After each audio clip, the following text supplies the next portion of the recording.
And now I want to kind of start talking about like money. So, and fintech, because talk about money. I'm like, power. Anyways, money. But I'm mostly just curious, like, so who did teach you a lot about money, you know? And I think that you can inherently learn. I learned a lot about money through my parents, whether they realize it or not, just from watching them move. I think we all do. Yeah. So I would say that they both took that on, the teaching about money.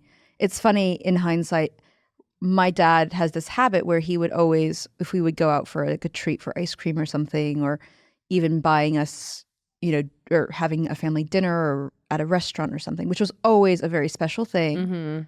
My dad would always take a bite or two and he would always say, I've got to take my tax. And we would always laugh and be like, ha ha ha ha, tax, like dad tax.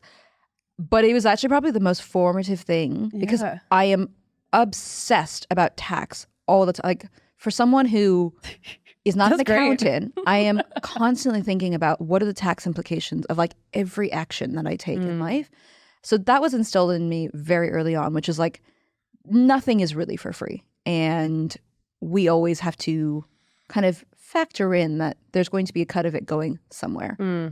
I think my mother did a lot of the more basic financial literacy stuff. A lot of the savings habits. I imagine you are as well, of the generation where we had checkbooks and we were taught to balance our checkbooks. Oh yeah.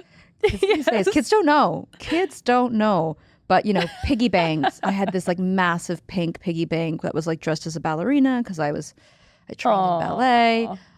You know, all the typical. I also had a Barney piggy bank, which was, that thing was heavy. It was filled up. You know, it was save. The pocket change was in exchange for work. And I think my parents instilled that in me very early on.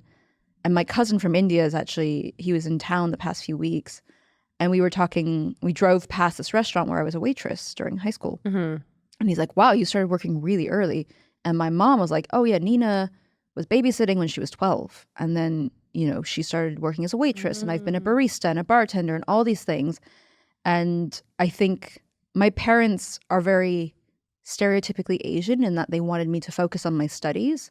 But in hindsight, they have actually given me credit for putting in work and like understanding labor and the value of a dollar. And that has stayed with me since. So I do not take for granted where, you know, sometimes I'll do speaking engagements now where I get paid thousands of dollars or pounds. But even though, you know, that has changed from being on minimum wage, working in high school, every dollar still means a lot to me. I also think, though, importantly, and this is a very immigrant child thing, I don't know if it resonates with you, is for my family in particular, we were always in this scarcity mindset. Always. I think we still are. And it's funny, I was trying to put together a TikTok for Bloom about like five signs that you might be an immigrant child type thing. And I know you're half Filipino and you actually have a name for it, the balikbayan boxes, like sending boxes of stuff home. We don't really have a name for it in India, but my entire life we would hoard stuff. Yes.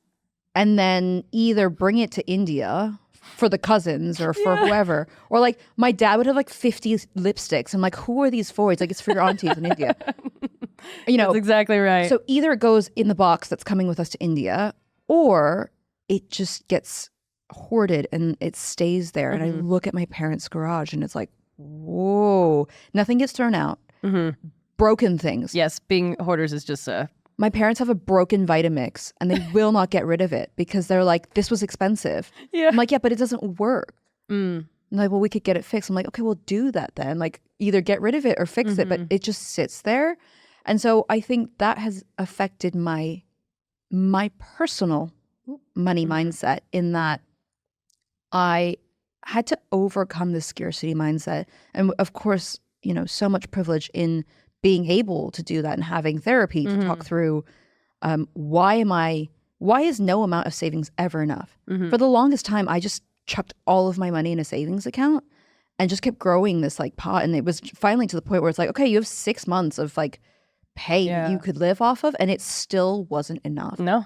Mm-hmm. And I wasn't even investing at that point. So I think that learning about money also affects your money mindset, the way that you approach it, the way you feel about money. And money is so emotional inherently that has followed me around as well. Yeah, no, I mean, I love that. And it's so true. I mean, the scarcity mindset is something that I think I'm still, I've been able to work through as an adult, and I'm still working through, right? And then now it's like the roles are reversed, where I'm teaching my parents, right, about how to get out of that mindset. Because, even my dad not being an immigrant, he grew up a poor kid, and he still just has that as well. And I mean, him and my mom have been together for so long that their brains are like the same. Anyway, so they like both very much have this, and they have this very like almost like waiting to get screwed over mindset, which I think is tied into scarcity, which is very much scarcity mindset, right? Like you're just waiting for the thing to go away.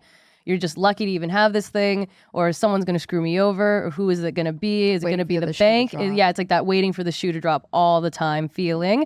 And I think that what it seems like you've created with Blue Money is the ability to combat scarcity mindset in immigrant communities, and maybe also the things that come with it, the inherent byproducts of scarcity mindset, like worrying about the future. And yeah, it's funny that you say that, because one of the things that I've been doing a lot of research around for Bloom specifically is gold in global South communities. I don't know if it's a big thing in the Philippines. I imagine it probably is. I have no idea. Okay. I can ask my mom. It probably in jewelry form. Well, and you mentioned that your mother, yes, kind of had to flee during the revolution and come here. And my nail tech is Vietnamese in London, and she kind of jokingly calls herself one of the boat people because she fled as a baby, or like as a child. She's a refugee. And I have friends who are, children of Somali refugees or just like immigrants. And a very common thread in global South communities is this buying up of gold, because gold is an excellent store of value. And if it is in jewelry form, it can be carried quite quickly. And Jane, my nail tech, specifically mentioned that when they fled Vietnam, her grandmother was sewing gold into their underwear before they got on the boats. And I think about it, and today money is kind of like a bunch of bits, right? And it's like you check your bank account, whatever. I do a lot of work with refugees though, and when you flee, it's like, okay, identity documents, and then like the most amount of money you can carry, and usually that's going to be a piece of gold. And so there's also the psychological attachment to gold. And so, for future products at Bloom, I've been really interested in the way that Paytm in India approached gold and investing in gold, because we have in our psyche like, okay, gold is always going to be there. If you need to grab it and run, when the other shoe drops, which is still like so ingrained in us, we can grab the gold and run. So how can we now think about digitizing this behavior? How can we think about investing in commodities in a digital way for a community that actually for so long has needed the physical thing as well? And that is just one example of diaspora, of immigrant experience, where there are very specific opportunities for financial services that the typical incumbent players are not even thinking about. Yeah.